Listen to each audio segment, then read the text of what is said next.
Hello, Jordan Nodarse from Boyish Denim, the founder and creative director. Thank you for joining us today for the next episode in the series for Navina's Generosity Talks. How are you? Pleasure. It's a pleasure to be here across the camera. Yeah. I'm doing well. I'm just, to be honest with you, it's a sort of odd blessing in disguise to be able to spend this much time at home because I work so much and I travel so much. So it's been nice to stay home, take care of my plants, and catch up on some reading, and look at life in a different light. Oh, that's wonderful.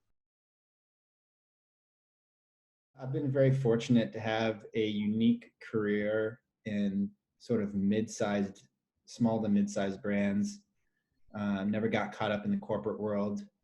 And, I was always very fascinated with learning as much as I can.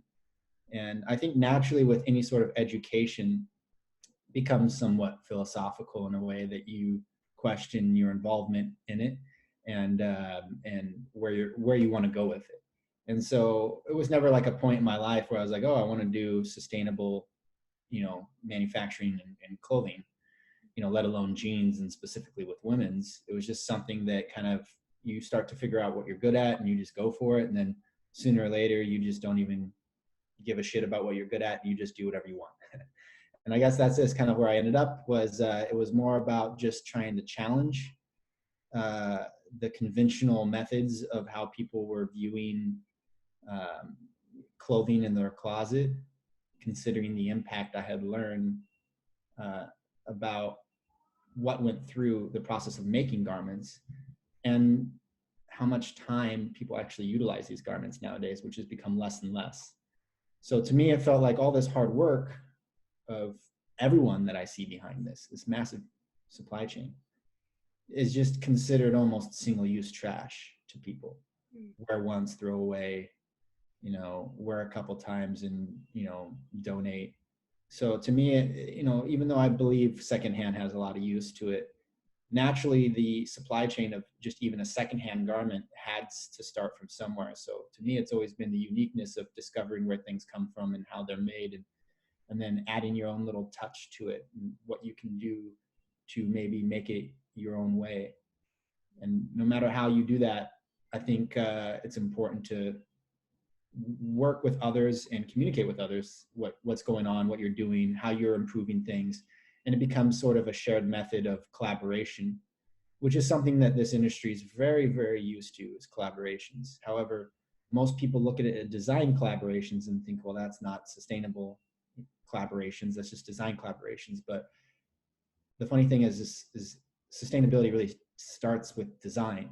You design your supply chain, you design your products, you design your inspiration. All that comes from a mentality of, a mixture of your head and your heart working together to figure out where you want to go with it. And, why not just apply it to methods and then collaborate that information with each other across the supply chain so that everybody can be doing things better. The thing about becoming, if you want to put titles to things, if you want to consider yourself a sustainable brand, you're not going to be afraid of others copying you. You're not going to be afraid of being called a greenwasher. And you're most certainly not going to be afraid of making mistakes. Because without making mistakes, you cannot be breaking any new sort of ground on making anything better.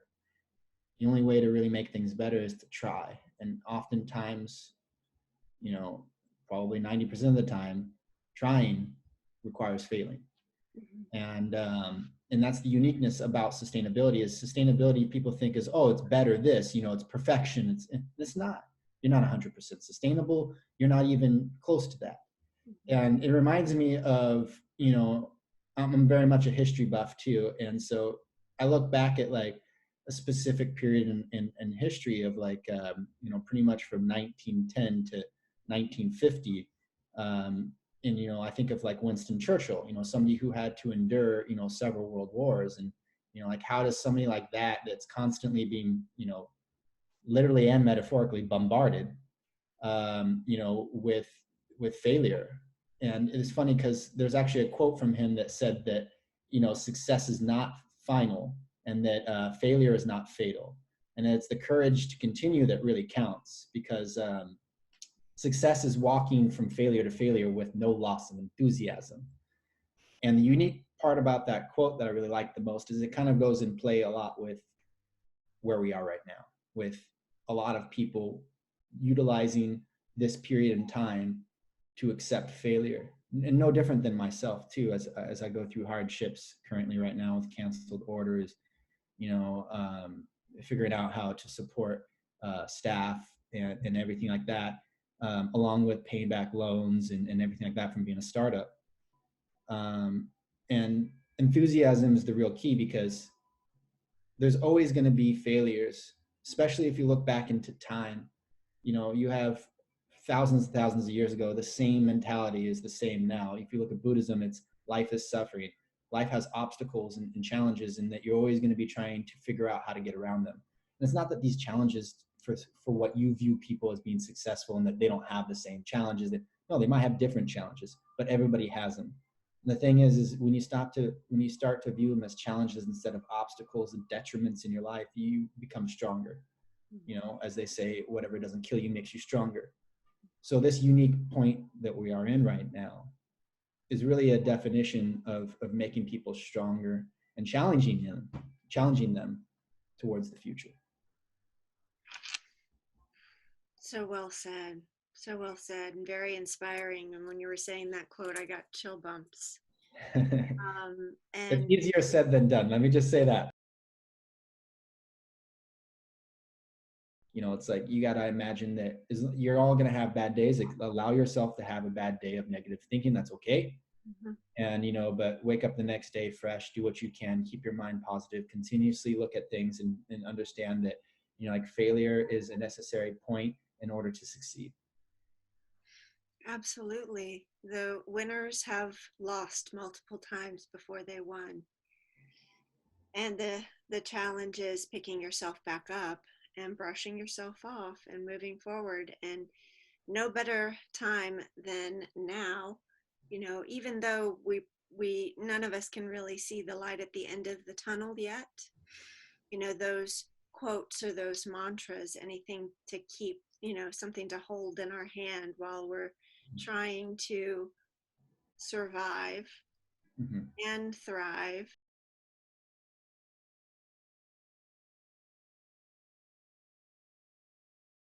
This is going to be a unique time for a lot of people to really rediscover not just how the culture is involved with their companies, but the culture across their supply chain to both vendors, mills, factories, suppliers, boutiques, department stores, online vendors, dropship vendors, their own personal, you know, direct consumer business and all that. This is a time to reflect, to understand that life is about balance.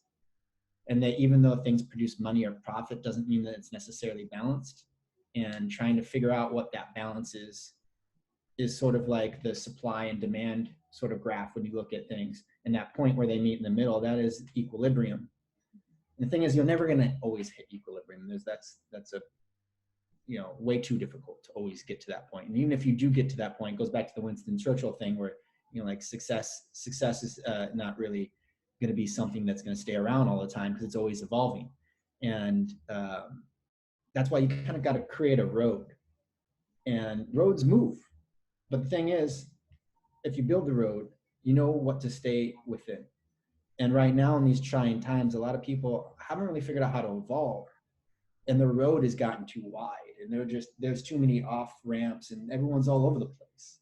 And they're struggling to figure that out. And then all of a sudden this hits. And they're like, oh God, this is going to be the end of us. But really, it's not the end. It's just the start of a new beginning, of how to look at things in a different light, how to maybe consider this a time to reflect your successes and your failures. And because, you know, insanity is trying the same thing but expecting different results. And oftentimes, because you're just running all the time, you don't really have time to stop and reflect and figure out where am I necessarily being insane? You know, like what am I constantly doing the same, but expecting different results? And you know, that sometimes takes outside light, you know, a different person, different department, different company, a consultant, whatever, to find it. But a lot of the times it just takes somebody either smoking a lot of weed or just sitting down and having time to de-stress and to reflect and to consider things. And that's our sort of wildfire that we want. We want the business of social interaction between each other, this collaboration between consumer and the rest of every supply chain to work together. And through that collaboration is how I think the way of the future is going to come.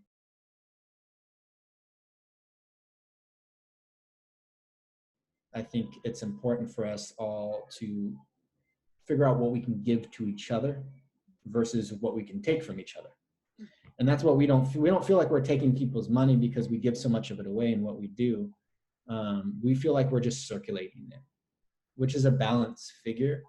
Going back to what I was talking about before, we're just trying to figure out what that balance is. The balance of supporting our supply chain, the balance of also making money, and the balance of also giving an appropriately priced product to our consumers. You know, our jeans are not cheap, but they're not expensive. And they're at the same quality, if not better, than the expensive stuff. So what we try to do is bring some sort of evolution to pricing, evolution to social, giving back, sustainability, circularity, advertise. When we talk about products, when we do things, is focus on the good light, focus on what we're doing, and collaborate that information by telling people how we are doing it so other brands can also do it themselves. This isn't for us to do it by ourselves. This is for everyone to hopefully learn and for this to eventually become the new normal. Now most millennials and even the young Z generation are going to see now two recessions in our lifetimes, which are challenges and obstacles that are going to be making us stronger, that we're going to utilize and understand that there is no such thing as perfection. There is no such thing as others will decide for me. This is a time where people need to learn to vote, but it's not just about voting, but reading policies like people used to do back in the day, not just looking at Instagram and allowing people to tell. And that's, I suppose, what we try to do through even our Instagram is it's not about telling people what to do. It's just giving them the options, let them know, explore. My whole goal is less is more. So I've always been trying to figure out how do I make a jean that can last forever, but even when it's done, we can make a new jean out of it or do something with it. And this whole sort of mentality of, it took me a long time to figure out what's the difference between like downcycling, recycling, and upcycling.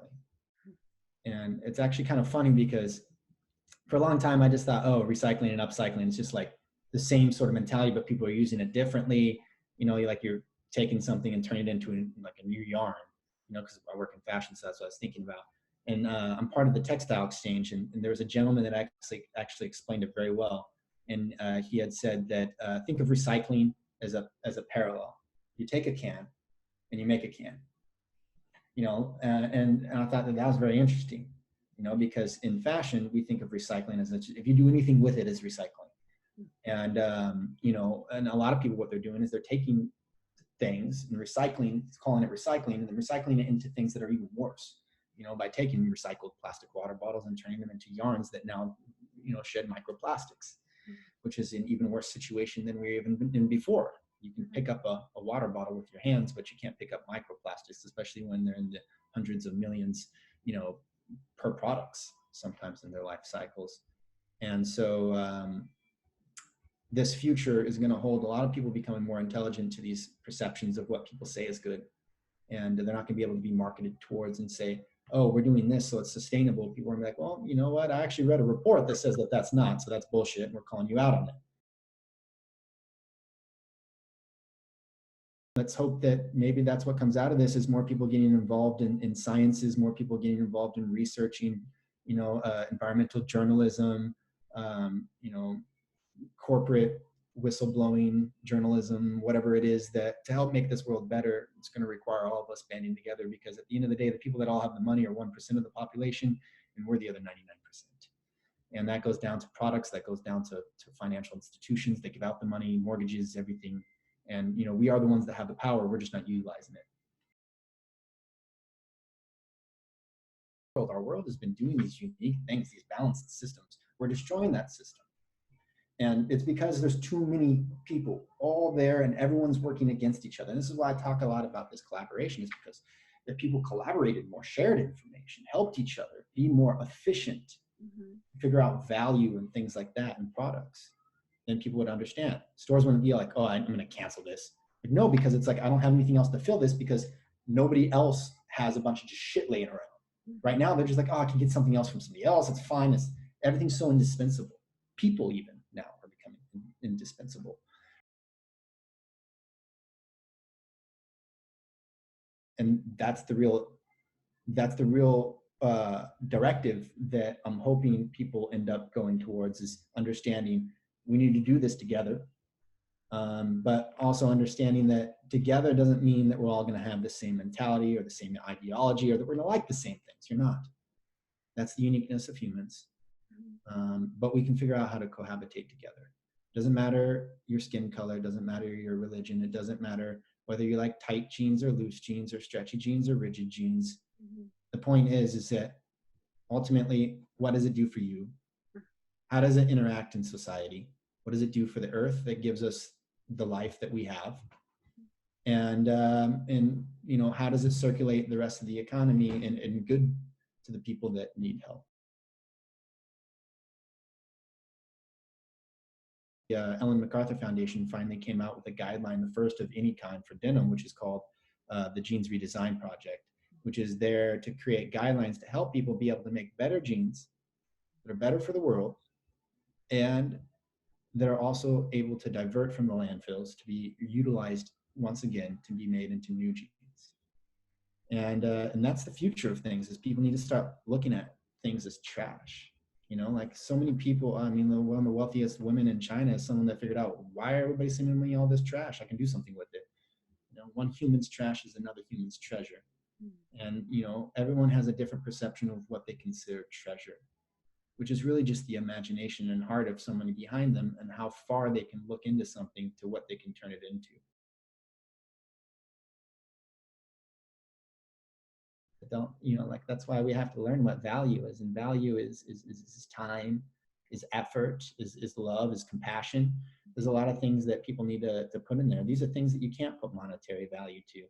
And that's the problem with our world nowadays. It's become digital currency that becomes if there's no direct correlation to value, there is no value. But that's wrong.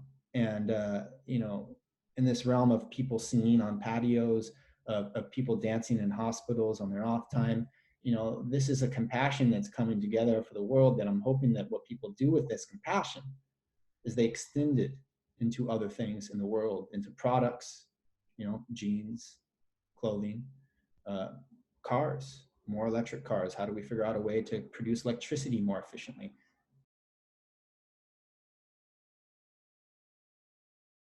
I'm hoping this wakes everybody up, because everybody needs to be woken. Everyone's asleep. They're caught up in this vicious cycle of spending money on things they don't need, supporting giant companies that they don't need to be supporting. They need to balance things out. They need to do their own research. They can't be marketed towards and just say, hey, this is organic, you should buy it. You're like, okay. There's no certification behind it. There's no proof that they're actually doing things correctly, because nobody really understands it. To be honest with you, it's boring. To some people, they think that's boring. I just want to play video games. Just want to buy processed foods that last forever, but don't want to wonder what's actually inside of it, and all those weird sort of ingredients are that have acronyms that they don't even spell out, which I don't even know if that's even legal. Is that even legal? But they somehow do it. They get away with it. Because people are going to realize it's not about quantity or quality. How many wars have there been fought where there's like, there was 25 of them against 25,000, and they somehow still managed to fight them off? It's like, yeah, because it's not about how many you have. It's about the quality of what you have. And when you have a quality product that can last a long time, and that when it's done, when you're done with it, you know responsibly that you can do something with it, that it's going to go to a good place, be turned into something. It's not going to end up in the world where it's going to damage it. And in the process of making it didn't damage things. That's what people are going to want. Thank you for what you do, and educating the world. And we're going to emerge from this stronger and better people, as individuals, I think, as a country, and as a world. We're so connected. We realize that now. Oh yeah, Yeah. very connected. Yeah. And that's the future. Is it, you know, we're going to see what's going to happen with everybody connecting more together and dropping their guards with racism and things like that that are completely unnecessary, wastes of people's energy and time and lives and stuff like that. And we're going to open up the fact that this is no more anybody's fault besides ourselves, you know. And that's the real discovery of us all waking up, you know. And I think it was Plato's allegory of a cave talks about people waking up, and that was 2,000 years ago, over 2,000 years ago. And that's the unique thing, is that something that can happen now, yet somebody can talk about it thousands of years ago, is only proof that we are humans and we are insane, because we continuously make the wrong mistakes over and over again. But the same sort of thing we're doing, we're expecting different results for. And there's a time in which we all just need to wake up and realize, all right, let's just stop this insanity and focus on making the future better for not just ourselves, but for everyone on the planet, animals, ecosystems, everything. Well, Plato also said that storytellers will rule the world. And Let's you are a storyteller. Thank you. I'm trying to just tell what I'm doing. I'm hoping that the stories that are being told are true stories and not greenwashing stories. But thank you. I know you know, our friendship over the years is what's led me to be who I am, you know, along with other many people. And that's the thing, is the collaboration I've had with everybody that's taught me what I have is the reason where I am now. And everybody needs to understand that the more they collaborate together, the more successful they will become, and the more educated they will help each other become. And that's teamwork. And, you know, teamwork is, as they say, dreamwork. Well, thank you so much. I appreciate you having taken the time to listen to me rant philosophical stuff, or whatever it is that I have to say, all my weird quotes and history things and whatever. And I do believe it can go on forever. And I love that about you. I do.